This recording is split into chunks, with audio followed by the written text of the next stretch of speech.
Bonjour à tous, bienvenue sur Alpes Buèche TV. Pour un moment assez particulier, on va mettre à l'honneur une femme qui a fait partie de l'histoire de l'Aragne et qui tient à cœur d'ailleurs justement Henriette Martinez, donc la mère de l'Aragne. C'est important parce que, même pour moi, parce que la culture et l'art, on n'en parle pas assez souvent dans notre région. Et c'est à l'occasion d'une mise de plaque d'une rue dans un quartier qui plaisait énormément à cette femme que on va parler donc de Madame Vasseur, qui était une poète à l'Aragne. Alors Henriette, est-ce que vous pouvez nous expliquer un peu qui était donc Marinette ? Alors j'ai bien connu Marinette Vasseur, de son vrai nom Marie-Alice Vasseur, qui était une Laragnaise, qui vivait sur la place de la Fontaine avec sa maman, moi je l'ai connue, qui était une femme cultivée, qui faisait du théâtre, qui donnait des cours d'anglais, qui donnait des cours de piano aussi. À l'époque à l'Aragne, il y avait peu de gens capables de faire cela.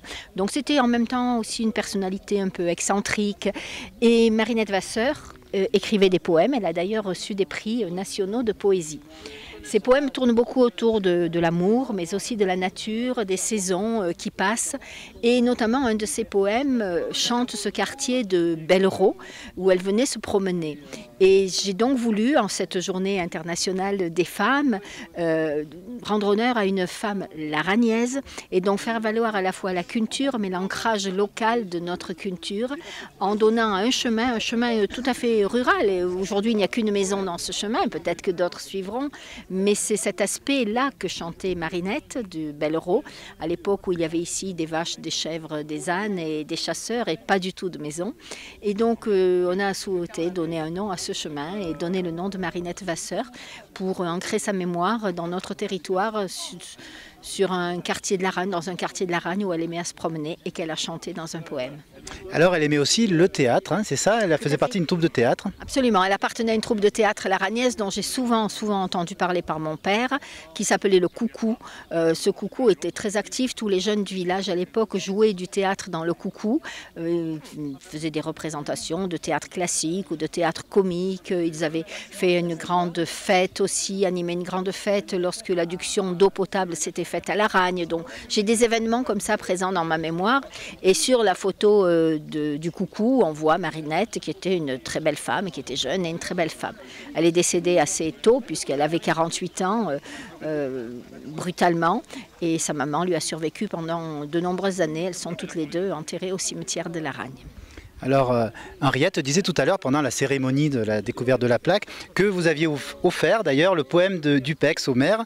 L'ancien maire du Pec, c'est ça, et vous comptez donc pour le nouveau maire de lui offrir un nouveau texte. Hein? Oui, je pense que je l'offrirai à mon ami Abel Jouve, je l'avais offert à Charles Ayot, je ne sais plus quelle occasion, mais ce poème du Pec, c'est celui qui a été primé au plan national, c'est un très très beau poème je trouve, mais tous ces poèmes sont beaux, alors ils sont un peu lyriques, romantiques, ils sont écrits en alexandrin, il y a des accents de Rousseau, notamment dans celui qui chante Bellerots, qui se termine ô nature, mon ami, ô ma sœur, ô ma mère, c'est du Rousseau, donc elle était assez cultivée pour savoir qu'elle reprenait un vers, une expression de Rousseau, et je pense que c'était intentionnel, c'était son rapport à la nature qui rejoignait cette vision rousseauiste de la nature. Alors après Élise Chabot, c'est la deuxième femme qui porte enfin son nom dans une des rues de l'Aragne. C'est vrai qu'il n'y en a pas beaucoup, mais je pense que vous voulez peut-être un peu y remédier, non ? Alors je suis tombée l'autre jour dans une revue des maires sur un article sur une commune où tous les noms de rues sont des noms féminins. Et alors je me suis dit, mais à l'Aragne, il y a un problème. Et j'ai pensé que nous allions donc donner ce nom à Marinette Vasseur. C'était de Marinette Vasseur à une rue, c'était prévu. Mais du coup, je me suis mise à chercher s'il y en avait d'autres. Et je n'en ai trouvé qu'une, Élise Chabot, qui a donné son nom à une rue dans le quartier de la Plaine, où s'est construit un des premiers lotissements de la commune.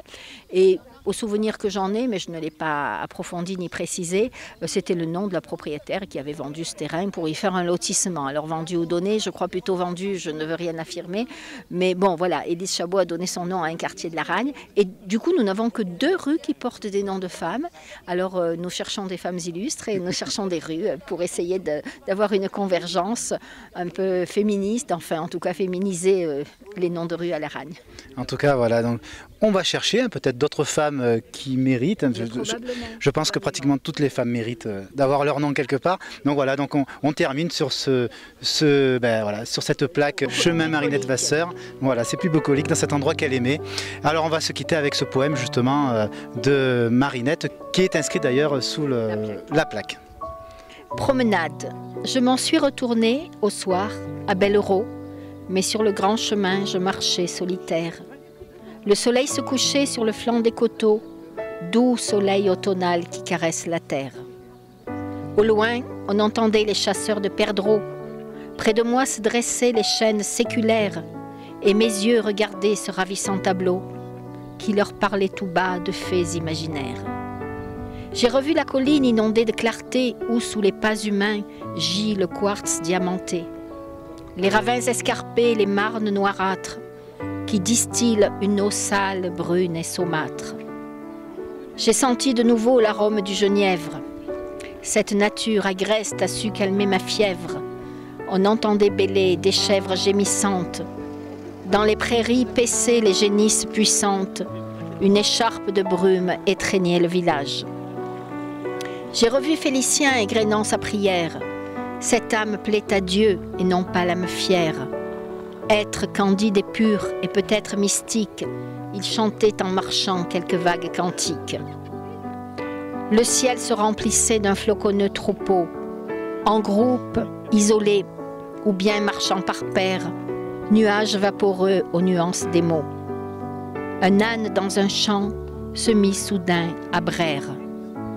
Les jardins se paraient de leur dernier cosmos, l'air était aussi pur et transparent qu'un verre, les arbres ressemblaient à ceux peints par Corot. Nature, ô mon ami, ô ma sœur et ma mère. Merci beaucoup, Henriette.